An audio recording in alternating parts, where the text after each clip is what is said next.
네, 여러분 안녕하십니까? 훈이쌤입니다. 문법 977제 품사편 346번부터 시작하겠습니다. 보기를 참고하여 사전에서 동사에 대해 기술, 말할 때 동사의 기본형, 동사가 쓰이는 구조와 뜻풀이가 다르게 연된 것은, 구조라는 것은 여러분 문장의 성분과 관련된 건데요. 이렇게 주어가 필요하냐, 목적어가 필요하냐, 이런 것들 따지는 겁니다. 그래서 무엇이, 무엇을, 무엇으로, 이런 것들이 구조라고 하면 돼요, 여러분. 문장의 성분 관련된 것입니다. 자, 그래서 우리가 예를 들면 여기다 같은 경우, 여기다 같은 이 단어는 여긴다니까 동사 맞죠? 그리고 그 사람만이 직업을 천직으로라는 주어, 목적어, 부사어가 꼭 필요해서 이런 것들을 무엇이, 무엇을, 무엇으로 라고 이렇게 구조를 뽑아낸 것입니다, 여러분. 예를 들면 먹다 같은 경우 연습 한번 해볼까요? 먹다 같은 경우는 누가, 무엇이, 무엇을 먹다, 이렇게 이런 구조가 나오겠죠. 주어와 목적어 이렇게요. 자, 그래서 바르게 연결된 것을 보면 이 세 가지, 즉 기본형과 구조 그리고 뜻풀이 이 세 개를 동시에 봐야 되기 때문에 여러분들이 직종문서 해야 될 필요가 있겠어요. 손님이 주인에게 밥값을 치렀다. 기본형은 치르다입니다. 누가 누구에게 무엇을 치르다 그랬는데 손님이 밥값을 치렀다만으로 충분하게 되는 거예요. 에게는 필요 없고요. 격권에다가 아니라, 즉 구조가 틀렸고 이것도 틀렸어요. 이거는 계산하다. 값을 치르다란 말은 반번 값을 내야 되는 거잖아요. 계산하다라는 의미가 있습니다. 스치다. 차가운 바람이 얼굴을 스쳤다의 기본형은 스치다가 맞고요. 무엇이 무엇을 스치다가 맞습니다. 바람이 얼굴을 스치다 맞고요. 여기 닿으면서 지나가다가 맞지요. 정답입니다. 깔았다라는 말의 기본형은 깔다가 맞고요. 무엇이 무엇을 무엇에인데 요거 주인이 마루에 깔았어요. 이불을 깔았어요. 주인이 이불을 깔다 해가지고 이불을 깔았다. 그래서 여기는 꼭 이게 어떤 이런 것들 보면은 좀 어색하기도 하지만 이런 것들이 꼭 필요합니다. 이런 것들이. 그런데 바탕은 아니에요. 바탕은 아니고 펼쳐놓다, 펼치다, 좋다라는 그런 의미예요, 여러분들. 자, 그 다음에 가방을 맡기다. 맡기다의 기본형은 맡기다가 맞고요. 맡겼다는 누가 누구에게 무엇을 괜찮고요. 책임을 진다라는 말은 이런 것들 이제 반장을 맡기다. 이거 밭장이라네. 친구들이 누구에게 동아리의 회장을 맡겼다. 반장을 맡기다 같은 경우 가능하고, 가방을 맡긴 거는 잠시 맡아두는 거죠. 맡아두는 것이니까 뜻이 적절하지가 않고요. 쌀을 펐다. 쌀을 펐다의 기본형은 퍼다가 아니라 푸다예요. 푸다이고 누가 뭐에서 무엇을 푸다가 자연스럽고요. 그리고 액체, 가루 이런 것들을 떠내다가 뜻이 맞습니다. 자, 이런 것들 여러분들 좀 어렵긴 하지만 잘 살펴보시기 바라고요. 그 다음에 347번 보겠습니다. 보기를 참고하여 밑줄 친 부분의 품사를 분석한 것으로 옳지 않은 것은 그랬습니다. 자, 용언 가운데 주어의 어떤 움직임이나 작용을 나타내는 단어를 동사라고 하고요. 성질이나 상태를 나타내는 단어를 형용사라고 했지요. 자, 동사형사는 의미면에서 차이가 있고요. 또 현재형 시제 는다, 니은다와 연결이 가능하고 형용사는 안 되죠. 또 명령문 어라하라, 청유문 자와 활용이 가능하지만 형용사는 그렇지 않습니다. 또 관형사형 어미랑 결합할 때에도 동사는 는이에요. 현재랑 결합할 때. 형용사는 은과 니은이죠. 그래서 내가 먹는 밥이야. 이고 예쁜 꽃이 피었네. 예쁜 꽃이야 하면 지금 현재 예쁜 꽃이란 얘기입니다. 동사는 목적의 어미러, 의도의 리어와 취할 수 있어요. 내가 밥을 먹으려 식당에 갔다, 이런 식으로요. 형용사는 그렇지 않다. 그래서 동사는 많은 어미가 결합 가능하지만 형용사는 그렇지 못하다는 것을 우리가 이미 공부했습니다. 간단형 어미와 연결될 때에도 동사는 는구나 형태이고 형용사는 결합할 수 있는데 는구나가 아니라 구나의 형태로 감탄형. 그래서 예쁘구나 이런 식으로, 예쁘구나 이런 식으로, 동사는 먹는구나, 가는구나 이런 식으로 활용을 합니다. 동사는 또 진행형 어미, 현재 진행이 고 있다, 먹고 있다, 가고 있다 할 수 있지만 형용사는 예쁘고 있다, 아름답고 있다 안 됩니다. 아름다워지고 있다, 예뻐지고 있다는 가능해도요. 그래서 형용사 예쁘고 있다는 안 되지만 예뻐지다는 동사거든요. 예뻐지고 있다는 가능하다. 얘가 동사니까. 그래서 동사에서 판단하는 건 좀 쉽지는 않습니다. 1번 보시면 걸맞는 옷을 입어라. 걸맞다가 는이 결합하면 이거는 동사란 얘기인데 얘는 걸맞는은 형용사라서 걸맞은이 맞아요. 얘는 적절한 설명이 되겠습니다.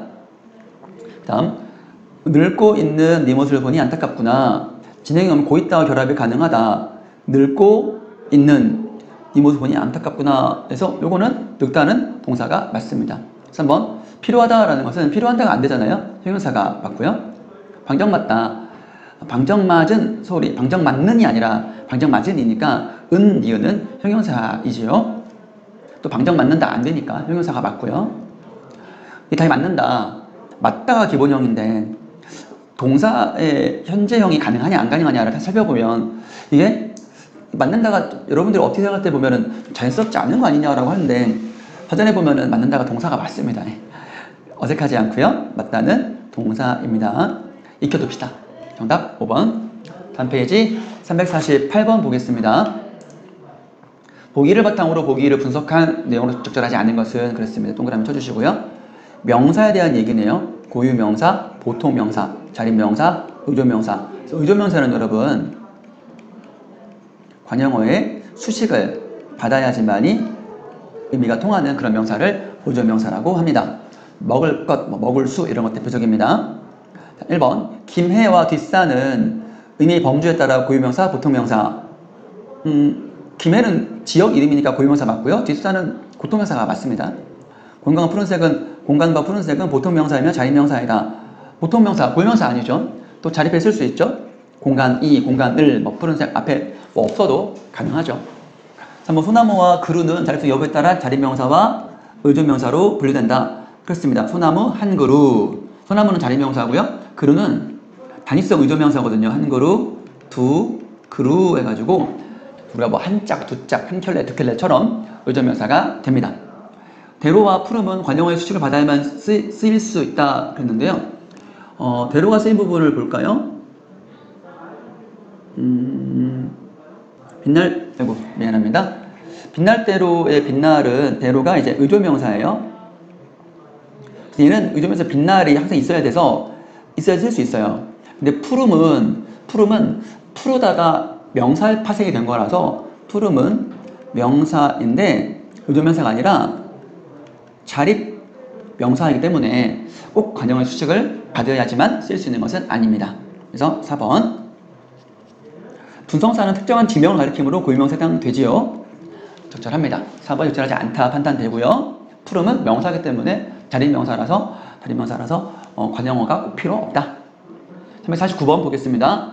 다음에 선생님이 말한 내용에 해당하지 않는 것은 단어는 일반적으로 하나의 품사로 사용되지만 하나의 단어가 둘 이상의 품사로 사용되는 경우 우리가 이런 것들을 품사의 통용이라고 합니다. 하하가 웃었다 꾸며가지고 부사가 되고요. 하하라는 말은 놀람, 감탄 이런 거라서 감탄사가 되겠습니다. 그러면 1번에 기대가 크다. 기대가 크다라는 것은 더 이상 기대가 큰다라고 말할 수는 없죠. 형용사. 배가 큰다라는 동작의 의미가 있잖아요. 동사이고 오늘 왔어. 오늘 하다. 이건 둘 다 부사네요. 만약에 여러분들이 오늘은 하면 이때는 명사이고 은이 조사예요. 이럴 때는 이때 오늘은 명사가 되겠고 지금에는 오늘보다 오늘 하다 하니까 용언 꾸며주는 부사가 되겠습니다. 근데 통용은 아니죠. 정답. 공부한 대로 요거 관용어 수식받는 의존 명사고요. 너대로 대명사 너 다음에 즉 체원 다음에 오는 조사로서 쓰이고요. 이때의 대로는 의미를 더해주는 보조사가 되겠습니다. 4번 이보다 이제 이는 보다가 조사거든요. 조사 앞에 이는 이것과 관련돼서 우리가 이것으로 바꿔 쓸 수 있죠. 그래서 얘는 대명사가 됩니다. 이 점이니까 체원 꾸며주는 거니까 얘는 관형사여서 통용이 되죠. 웃을 뿐이다. 웃다라는 을 붙어가지고 관형어가 돼서 꾸며주는 의존 명사인데 셋뿐이다. 셋은 수사여서 체원 다음에 오는 조사가 되겠습니다. 그럼 조사는 또 조사가 올 수가 있어요. 그래서 이때의 뿌는 의존명사, 이때의 뿌는 조사니까 통용이 되는 것이죠. 그래서 349번은 2번이 오늘은 둘 다 용언을 꾸며주는 부사니까 통용이 되지 않는다. 이렇게 되겠습니다. 350번 보시죠. 보기는 문법 수업 중에 일부이다. 선생님이 요구에 가장 적절한 답을 한 사람은, 자, 부사는 일반적으로 뒤에 오는 용언을 수식합니다. 빨리 먹다 이런 거요. 빨리 먹어라 같이 이렇게 꾸며줍니다. 그런데 과연 같은 부사는 심리적인 태도, 그래서 얘를 우리가 뭐라고 하냐면 양태의 부사라고 해요. 문장 전체를 수식하며 위치 이동이 좀 자유롭다. 부사의 특성이죠. 이와 같은 특징을 지닌 부사, 즉 어떤 문장 부사, 양태 부사를 찾아서 문장을 만들어 봐라 했을 때 적절한 게 뭐냐라고 하는 겁니다. 자, 그리고라는 접속 부사는 문장 부사이긴 하지만 이것이 자리 이동이 자유롭지 않아요. 자유롭지 않아요. 우리는 그러나, 우리는 그리고, 우리는 제주도 그리고 안 되잖아요. 자, 매우는 하나의 성분을 꾸며주는 성분 부사라서 성분 부사이기 때문에 문장 전체를 꾸밀 수는 없어요. 다행히를 보면 우리가 우리는 다행히 버섯 시간에 여기 가능하고 우리는 버섯 시간에 다행히 맞게 도착했다. 우리는 버섯 시간에 맞게 다행히 도착했다. 자연스럽죠. 3번 정답. 저리 가다. 이 저리를 영수야 가야지만 저리가 어떤 지시를 가진 지시부사거든요.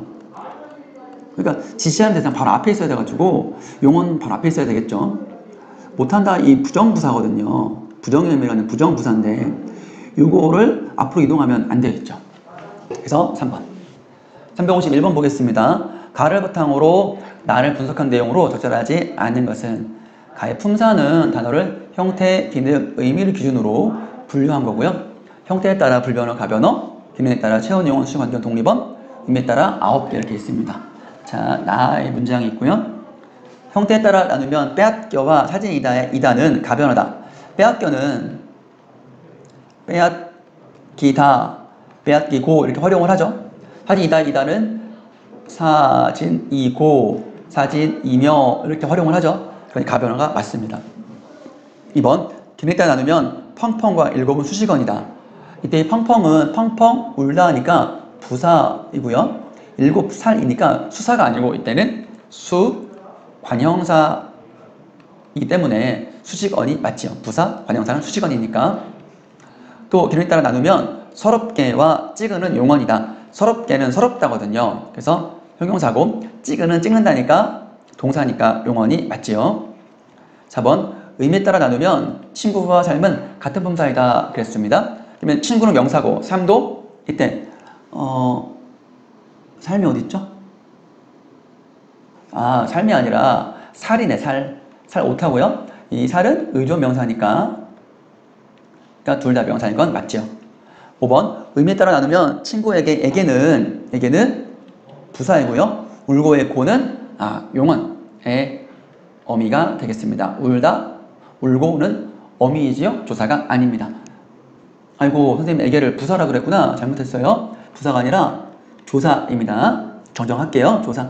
명사 다음에 조사이고 용언의 어간 다음에 어미 오는 것을 여러분 잘 알고 있죠? 그래서 정답이 5번 같은 품사가 아니다. 네, 346번부터 351번까지 품사 문제 풀어봤습니다. 여러분 늘 복습하시고요. 항상 쌤 수업 듣기 전에 미리 문제를 풀어보고 해설 강의 들으면 더 좋습니다. 수고했습니다.